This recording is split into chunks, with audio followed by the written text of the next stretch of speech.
Nicolas Bedos renonce à faire appel. C'est son avocate qui l'a annoncé. Il accepte le jugement sévère prononcé en première instance à la suite de 2 plaintes déposées contre lui fin 2023.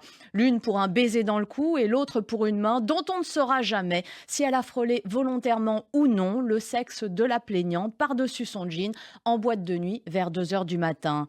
Nicolas Bedos était alcoolisé, ne se souvient de rien. C'est une circonstance aggravante. Le jugement le condamne en première instance à 1 an de prison, dont 6 mois sous bracelet électronique, ainsi qu'à une obligation de soins. Il lui vaut d'être désormais inscrit au fichier judiciaire automatisé des auteurs d'infractions sexuelles ou violentes. Son communiqué espère que ce désistement permettra à chacun de pouvoir tourner la page et d'avancer.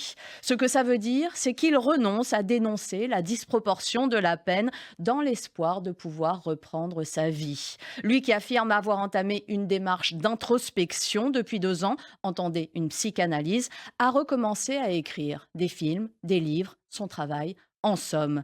Et il en a le droit. Nicolas Bedos va exécuter sa peine. À charge pour le cinéma, ce milieu sensible aux réputations et au risque commercial, d'avoir le courage de faire respecter ce droit de Nicolas Bedos à cette seconde chance. Car dès à présent, toute personne qui arguera de cette affaire pour réclamer un bannissement à vie de Nicolas Bedos se rendra coupable de cracher sur le sens de nos institutions et sur l'état de droit. Il faut en revenir au sens de la peine tel que défendu par Robert Badinter, protéger la société et permettre la réinsertion de l'individu.